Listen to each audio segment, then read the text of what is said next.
Well, we're going to make a new C# program, and I've started Visual Studio 2008, and I've started a new project, and I've called this one Week 3. And in this one, I've created it has all the starting or beginning coding that we'll need for this project. And the first thing that you want to do whenever you start a new project is test to see if it's working properly.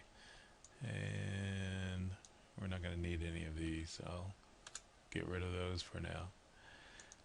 But I want to start a console and I want to write something out. So I want to write a line of text.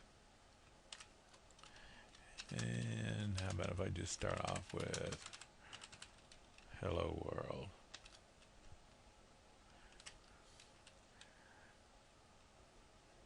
So if that's all I want, then I could go ahead and do that. My next line is going to be, I want to pause the output, so I'm going to put in there console read line.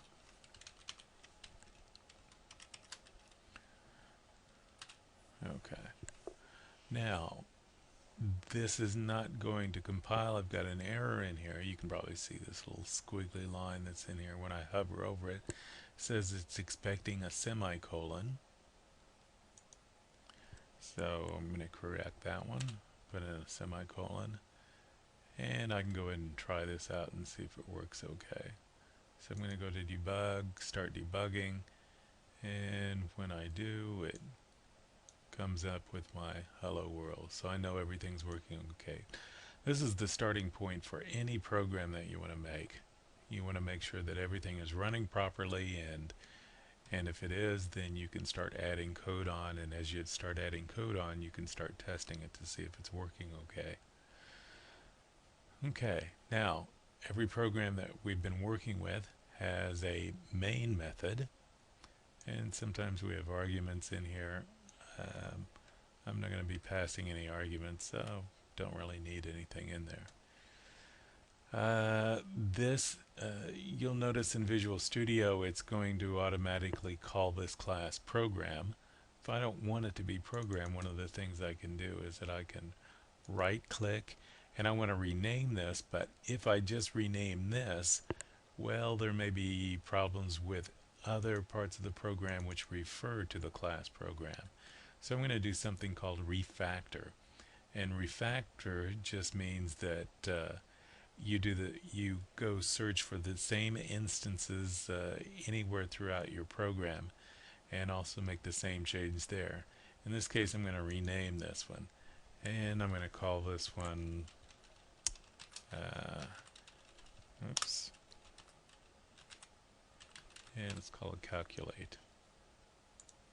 Okay, and I'm going to apply this to my entire program. So this one is now, the class is now called calculate, and now I can start adding my code in there. First thing I want to do is that I want to add some variables. So let's throw a few variables into the mix. Here I have an integer, variable name 1, 2, and ands, or answer, and integers, whole numbers, a char called option, and a char is just going to be a single character, and a string, which is going to be just that. It's going to be a string of characters. Now, if I have a char and I try to save a string into it, it's going to give me an error message. If I have a string and I just want to save a single character into it, well, that's okay. I can have 0 to 256 characters in my string, so I'm okay on that.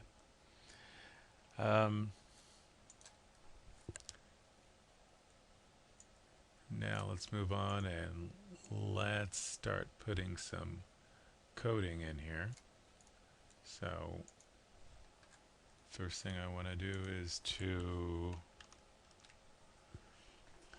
I'm going to have a console write line, and the write line method in the console class just means it's going to output, in this case, anything between these parentheses. And in this case, I've got a literal string. Anything between these double quotes is going to output exactly the way it is between these double quotes. And after that, and what I can do is add this on to the end of this if I want this all to be on one line. This semicolon means it's the end of the statement. So if I move that over a little bit, I can see that it's going to output, enter an integer. It's got a little space in there. And then it's going to wait, and console readline in the readline method allows you to read in an entire line of text. And when it reads it in, it's going to save it into this variable called input string, which we created earlier, declared earlier here. Okay. Same thing on this one. After we do that, we want to convert it to an integer type 32. So 32-bit input string. We want to, since it's an integer, when we input this in, when we read this line in, when we read a line in, it's going to be in a string. So we want to convert that into an integer. So there's a method called integer to integer, 32-bit. Well, okay. And input string is going to be converted into that integer and stored in 1, which we said we declared as an integer. So, and then we enter another integer, the same here, input that into our input string, and then we're going to convert that. And let me get that in here.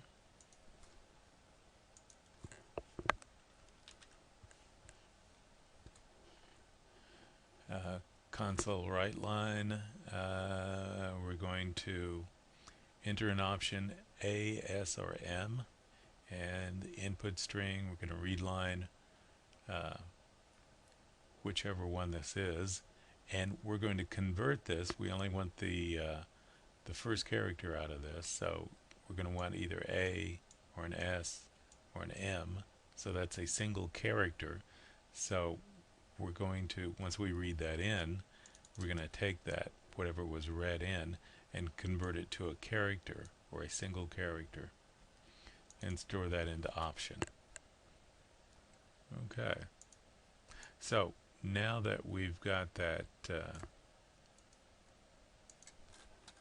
in there the way that we want it, we've got everything read in. And I'm not going to need that one anymore, am I?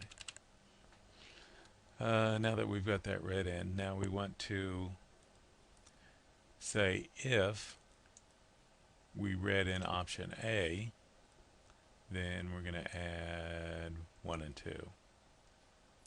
Otherwise, if we did not choose option A, then we're going to come down here and say, well, if we chose option S, then we're going to subtract these two and store that into answer.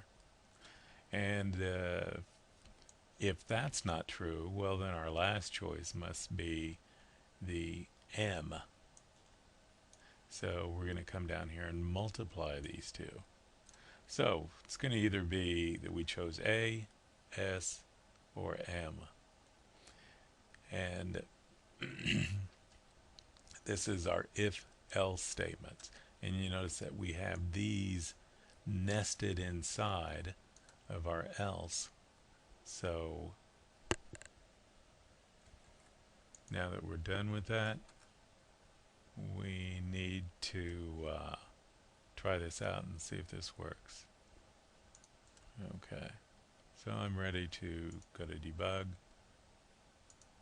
start debugging, and enter an integer.